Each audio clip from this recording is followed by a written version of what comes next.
तुम्हा सर्वांचं स्वागत करतो. प्रथमतः सरांनी खूपच मोटिवेशनल भाषण दिलं. खरं तर म्हणजे मला आता त्यांच्यानंतर काय बोलावं तुमच्याशी हा प्रश्न पडला. सरांनी सगळंच बोलून घेतलं. म्हणजे पेरेंट्सबद्दल बोलले सर, गुटख्याबद्दल बोलले सर, ह्याच्याबद्दल बोलले सर, म्हणजे सगळंच बोलले सर. आता मला काय बोलायचं हा प्रश्न पडलाय त्याच्याबद्दल. तरी पण मी तुमच्याशी बोलीन थोडंसं. ज्यावेळी तुम्ही ॲडमिशन घेऊन पहिल्यांदा डिपार्टमेंटला याल त्यावेळी काही मुलांचा प्रश्न असा असतो की सर सगळे लेक्चर होतात का? सगळे लेक्चर होतात, काहीच प्रॉब्लेम नाही त्याच्यामध्ये. दुसरा प्रश्न असा असतो की सर एक दोन प्रॅक्टिकल बुडले तरी चालतील का? का बुडवायचेत कशासाठी? काय बुडवायचे कारणच नाही ना. ज्यावेळी तुम्ही ॲडमिशन घेतलंय त्यानंतर तुम्हाला ह्या गोष्टी कराव्याच लागणार आहेत. शक्यतो कॉलेज बुडवू नका. माझं तुमच्या सगळ्यांवर वॉच असणारच आहे. सगळ्यांच्या अटेंडन्स मी बघणारच आहे, चेक करणारच आहे. त्यामुळं तुमच्यावर वॉच असेलच माझा. ठीक आहे. आता तुम्ही जे ॲडमिशन घेतलंय हे NEPच्या अंडर घेतलंय, म्हणजे तुमचा जो कोर्स आहे तो NEPच्या अंडर येणार आहे. आणि NEPचे जे स्ट्रक्चर आहे ते तुम्हाला माहीत असणं गरजेचं आहे. तुमचे जे ॲडमिशन झालंय ते 3 सब्जेक्टच्या अंडर झालेलं आहे. फर्स्ट इयरला तुम्हाला 3 सब्जेक्ट असणार आहेत जे कंपल्सरीमध्ये असणार आहेत, कंपल्सरी सब्जेक्ट. त्यामध्ये आता हे तर तुम्हाला स्ट्रक्चर दिसतंय सगळ्यांना. हे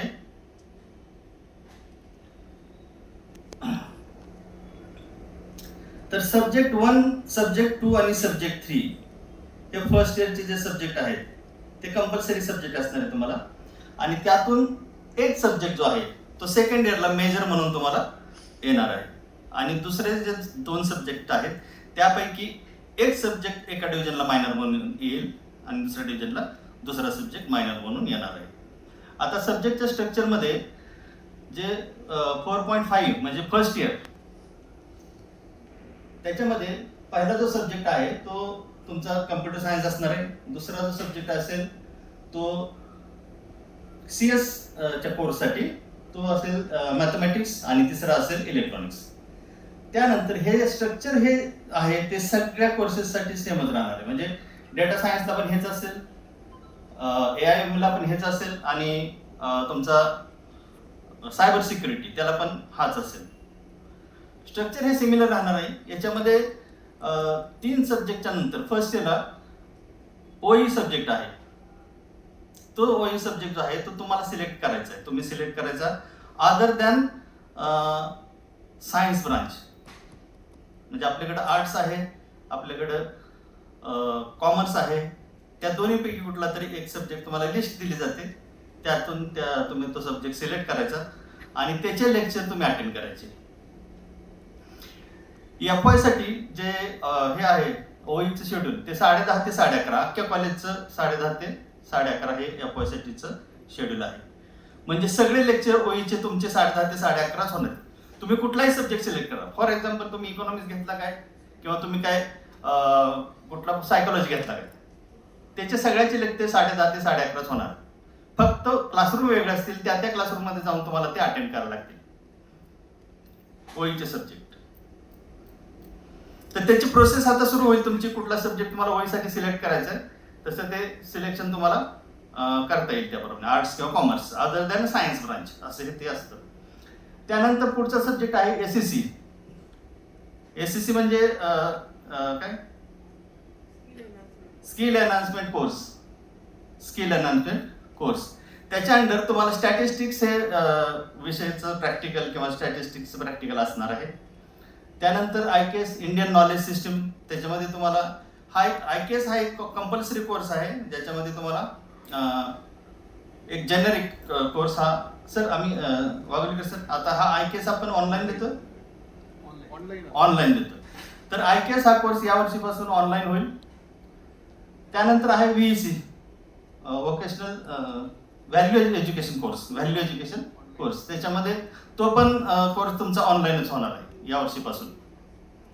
तर हे 2 कोर्स ऑनलाईन होतील. त्यामुळे काय झालंय की सब्जेक्ट हे ऑनलाईन केल्यामुळं बाकीचे जे सब्जेक्ट आहेत कम्प्युटर सायन्सचे आणि ओईचे हे टाइम टेबलमध्ये खूपच कमी स्पेस लागते त्याला.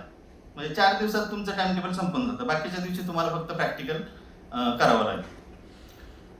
तर हे स्ट्रक्चर आहे. त्यानंतर सेकंड इयरला म्हणजे 5.0 सेकंड इयरला तुम्हाला एक मेजर असेल, त्यानंतर मेजर इलेक्टिव्ह असेल, BSc असेल आणि फील्ड प्रोग्राम किंवा OJT असेल. यापैकी तुम्हाला एक कुठलं तरी घ्यावं लागेल. तर सेकंड इयरला आपण फील्ड प्रोजेक्टच देतो म्हणजे FP देतो आणि BScच्या अंडर एक कंपल्सरी मेजर रिलेटेड कोर्स आपण तिथं प्रोव्हाइड करतो. बाकीचे कोर्सेस आहेत तसेच राहतील. हा एक सांगायचं राहिलं CCचं.